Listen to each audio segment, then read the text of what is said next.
지난번에 우리가 에베소서 책을 끝냈는데요. 여러분이 기억이 남는 게 있고 이제 잊어버린 것도 있겠지만 에베소서 하면 여러분이 딱 기억해야 될 것이 왜 에베소서를 썼는가 라고 했을 때 제가 계속 몇 시간마다 강조했죠. 그래서 유대인, 헬라인 중심의 출신의 크리스찬들이 서로 그 안에 불협화음이 있어서 그 문제를 바울이 파악을 하고 이제 교회론을 강조하면서 예수 그리스도 안에서의 하나됨에 대한 강조. 이것만 알면 에베소서가 그런 책이구나. 특히 이제 제가 교회론을 강조하면서 말씀드렸어요. 교회란 무엇인가? 모퉁이 돌 이야기도 했고요.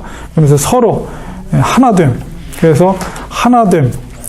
그리고 이제 그리스도 안에서라는. 그래서 기독론 중심의 교회론을 강조한 책이 이제 에베소서이면 반면에 빌립보서 하면 여러분이 이제 7, 8주 동안 할 텐데 그걸 딱 마치면 빌립보서 하면 여러분이 기억해야 될 것들이 있어요. 그래서 우리가 이제 지금 옥중서신, 보통 옥중서신을 지금 하고 있잖아요. 이제 에베소서, 빌립보서, 골로새서, 그 다음에 빌레몬서 이렇게 이제 옥중서신을 4가지라고 그러는데요. 하나 더 옥에서 쓴 게 이제 디모데 후서가 옥에서 쓴 건데 그건 이제 개인 서신이라서 이제 그거는 빼놓고 목회서신 쪽으로 붙여놓기 때문에 그건 빼놓고 이렇게 4개만 이제 옥중서신 4가지의 편지를 옥에서 쓴 편지라고 해서 에베소, 빌립보, 골로새, 그다음 빌레몬서 이렇게 4가지를 옥중서신으로 하고 있습니다. 옥중서신이라 그런 것은 바울이 옥에서 쓴 편지다 이렇게 생각하시면 되고 그 같은 시기 그러니까는 바울이 2번 감옥에 gat히거든요. 그래서 1차 감옥 투옥됐을 때 로마에서 그때가 한 62년경예요. 62년에서 63년 그때 이제 옥에 갇혀 있었고요. 한 63년경에 풀려납니다. 풀려났다가 다시 2차로 투옥이 되거든요. 64년경쯤에. 그래서 이제 66년경에 이제 디모데 후서가 기록이 됐는데, 그때 순교를 당하죠. 66년, 67년이라고도 하는데, 어쨌든 이 옥중서신 4개는 주로 1차 옥중, 로마에서 갇혀 있을 때 기록되어 있는 책이라고 여러분이 기억을 하시면 되겠습니다. 그래서 우리가 읽은 제가 나눠드린 유인본 4페이지인데요. 맨 마지막 4페이지로 가셔서 일단은 전체적인 쉽게 쓴 요 글을 먼저 이해를 읽으시면 여러분이 이 빌립보서가 어떤 책인지를 이해하게 되는데요. 로마 감옥에서 이제 빌립보 교회에 쓴 편지입니다. 특별히 이제 빌립보 교회는 바울이 2차 선교 여행 때 개척한 교회예요. 그래서 여러분이 사도행전을 읽어보시면 그 배경이 되는 기록이 있습니다.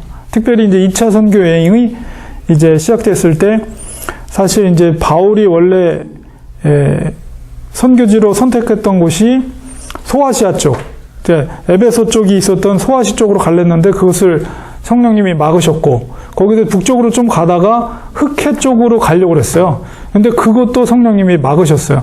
그래서 이제 트로이 전쟁으로 유명한 드로아로 가게 되죠. 그래서 드로아에서 이제 꿈을 꾸게 되잖아요. 환상을 보게 되죠. 거기서 마게도냐인이 이쪽으로 와서 우리를 도와달라. 그런 환상을 보게 되죠. 그래서 거기서 드로아에서 이제 배를 타고 이제 섬을 거쳐서 이제 그 마게도냐로 들어가는데 마게도냐 첫 성이 바로 빌립보 성입니다. 그리고 빌립보는 그래서 유럽 지역으로 오늘날의 유럽 지역으로 이제 속해 있는 지역이었기 때문에 최초의 유럽 교회입니다. 빌립보가. 그래서 이제 거기서 처음 만났던 이제 성도가 자주장사 루디아를 만나게 되죠. 그래서 어쨌든 2차 전교 여행 때, 전도 여행 때 이제 유럽 지역 마게도냐에 세운 첫 교회입니다. 그래서 바울이 애정과 수고가 듬뿍 깃들인 교회. 그래서 이 차이점, 에베소서와 골로새서와 같이 이제 옥중서신이긴 하지만은 차이점은 뭐냐면 이제 우리가 전에 봤던 에베소서는 굉장히 교회론이라는 교리를 강조해서 설명을 하죠. 그리고 뒤에 가서 이제 부부의 관계, 부모와 자녀의 관계, 종과 하인의 관계, 실제적인 삶의 어떤 그런 내용들이 담겨져 있지요. 근데 이 서신은 빌립보서는 바울의 진솔한 옥중의 신앙 고백이 담겨 있는 개인적 성격이 강하게 노출된 서신이다. 그러니까 교리적인 서신이기보다는 개인적인, 아주 개인적인 마음을 담겨져 있는 서신이라고 여러분이 기억하시면 좋겠습니다. 그래서 이제 1장에 지금 현재 자기가 옥에 있다는 상황을 설명해 주고 있고, 그 다음에 이제 빌립보 교인들에게 겸손한 마음으로 자기보다 남을 낮게 여기고, 여기서 지난주에 우리 여성교회 때 잠깐 제가 말씀을 나눴던 그 본문 2장에 있는 아주 중요한 말씀이 거기 있죠. 거기에 서로 피차 남을 섬길 때 사랑으로 화합하라고 권면합니다. 그리고 겸손, 바울은 겸손에 대해서 가장 위대한 예로서 그리스도의 성육신, 그래서 예수님께서 육체의 옷을 입고 이 땅에 오신 성육신 사건과 십자가의 죽으심이 바로 남을 섬기는 겸손의 시작이 되는 그런 마음이다라는 것을 소개를 합니다. 그래서 이 바울의 권면대로 성도들이 같이 그리스도의 마음을, 거기서 먼저 그리스도의 마음을 품어라 이렇게 그러죠. 그리스도의 마음을 품을 때 교회 내에서 모든 다툼과 불화가 사라지고 일치와 화합이 꽃피게 될 것이다 라는 것을 이야기합니다. 물론 이 빌립보서가 개인적인 이렇게 사도 바울의 생각과 감정을 표현한 글이긴 하지만은 빌립보 교회에도 없지 않아 교회 문제점이 있었어요. 그래서 이제 우리가 구체적으로 이제 다음 주부터 본문으로 들어가면 문제점이 뭐였는지를 우리가 이제 배우게 될 텐데, 어쨌든 그런 문제점들도 그리스도의 그 성육신, 그리스도의 마음을 품을 때 그것을 하나로 교회가 일치될 수 있다라는 것을 강조합니다. 그 다음에 이제 빌립보 교회에서도 유대주의적인 율법 사상이 존재했습니다. 그래서 유대인 율법주의자들이 강조하는 것들이 믿음보다는 할례, 그 다음에 그리스도보다는 율법의 의를 더욱 의지하도록 이렇게 가르치는 영향들이 전체적으로 이방인 교회, 헬라인 교회들에게는 있었어요. 그러니까 거기에 이제 유대인들 출신의 그리스도인들이 있었기 때문에, 그래서 이제 사도 바울이 그런 거에 대해서 경계하면서 율법에 얽매이지 말고 오직 그리스도의 지식을 가지라라고 권면을 하게 됩니다. 그래서 그리스도를 아는 지극히 고상한 지식과 비교할 때 세상의 다른 모든 것은 자기는 배설물과 같이 여긴다.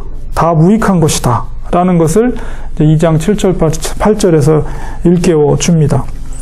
참된 의는 그리스도를 알고 믿는 믿음에서 비롯되는 것이지 결코 율법을 통해서 얻을 수 있는 것이 아니다. 라는 것을 강조하죠. 그리고 이제 가장 중요한 또 핵심적인 단어가 이제 기뻐하라는 거죠.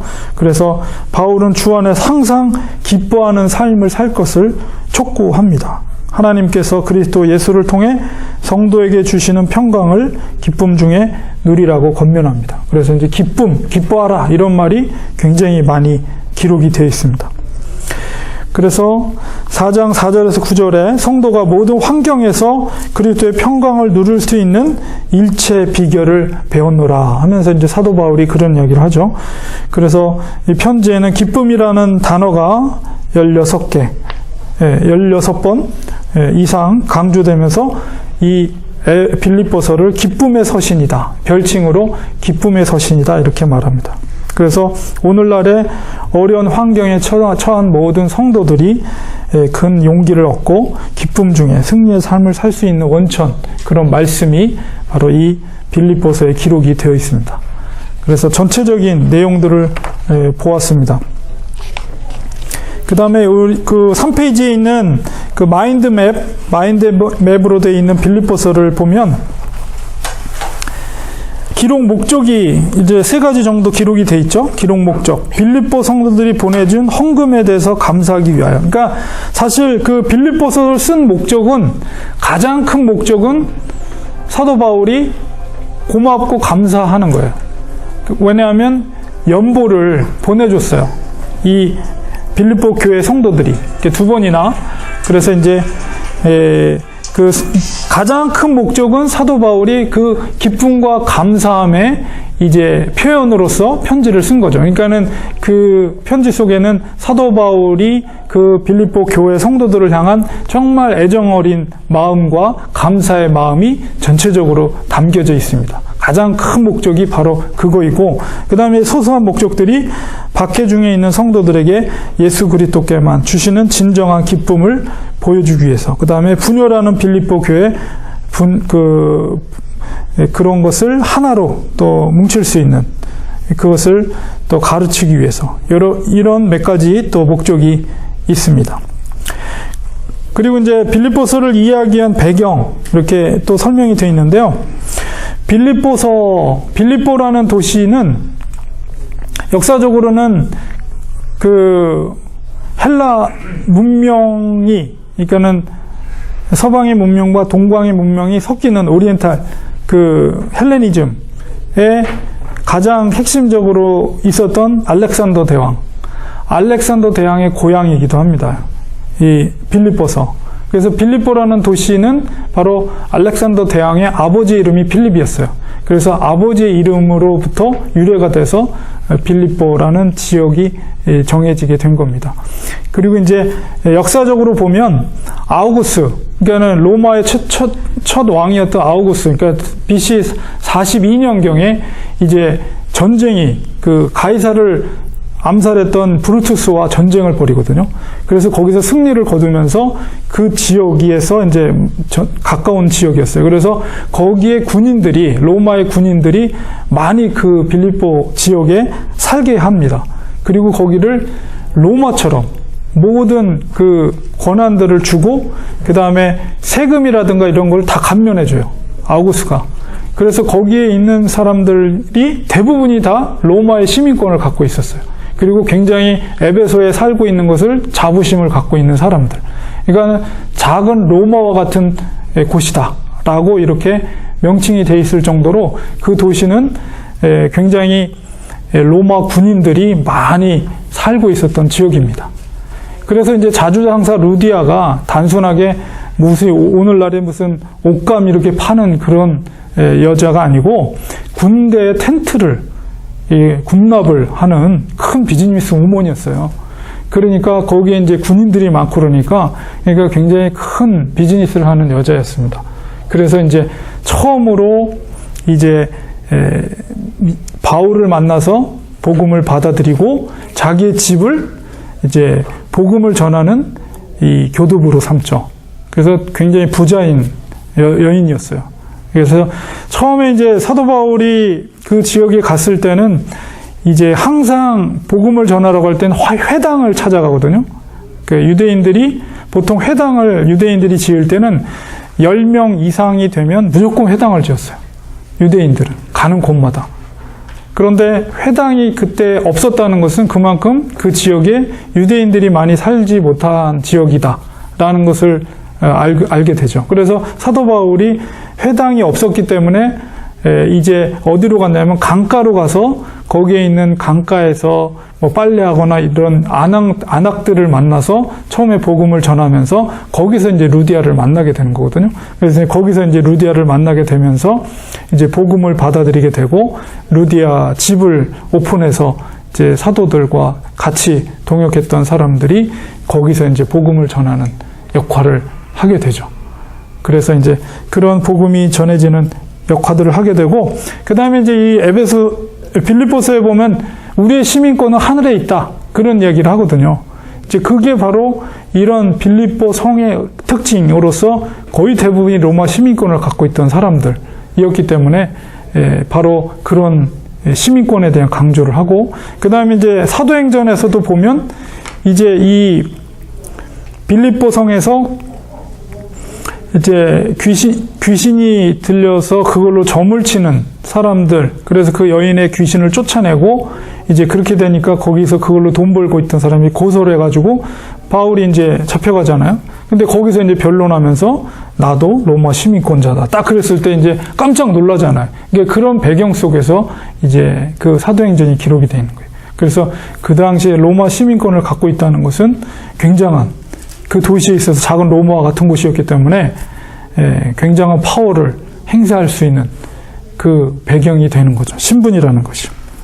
그런 배경들을 우리가 이해하면서 이 빌립보서를 보게 되면 더 이제 우리가 쉽게 이해를 할 수가 있습니다. 그리고 이제 그 어떤 사조나 그 당시에 그 시대적인 어떤 사람들의 생각, 오늘날의 이제 사조가 포스트 모던인 것처럼 그 당시에 그 도시의 어떤 정신적인, 철학적인 그런 이념들은 어떤 거였냐면 사실 굉장히 그 혼합적인, 그러니까 막 우상도 섬기면서 여러 가지 동양과 그 다음에 그 문명이 이렇게 서로 섞이는 그런 과정 속에 있었기 때문에 이 빌립보라는 곳엔 점치는 사람도 많고 뭐 점술 뭐 이런 것들이 굉장히 성황했습니다. 그래서 자기의 어떤 운명론 이런 것들도 믿는 사람도 많았고 그래서 그런 것들을 점을 통해서 혹은 그런 귀신에 접한 사람들을 통해서 그런 조금 혼탁한 영적으로 혼탁한 그런 도시였다라는 것을 우리가 이해할 필요가 있습니다. 그래서 그런 전체적인 것을 이해하고 그 다음에 이제 경제적인 것은 길드라고 그러죠. 길드. 그래가지고 경제 조합이 있어서 그 조합에 가입되어 있는 사람들만의 경제 행위를 할 수 있는 그런 조직을 갖고 있었어요. 그런데 크리스찬들은 여전히 핍박을 받던 시대였기 때문에 그 길드에 크리스찬들은 들어갈 수가 없었습니다. 그래서 사실은 기독교인들이 그곳에서 경제활동을 하기는 굉장히 어려운 그런 상업적인 구조를 갖고 있었다. 그러니까 핍박을 받을 수밖에 없는 구조라는 거죠. 그런 곳에서 이제 성도들이 교회를 시작하게 되었다. 이렇게 여러분이 이해하시면 되겠습니다. 자, 그래서 1페이지로 건너오셔서요.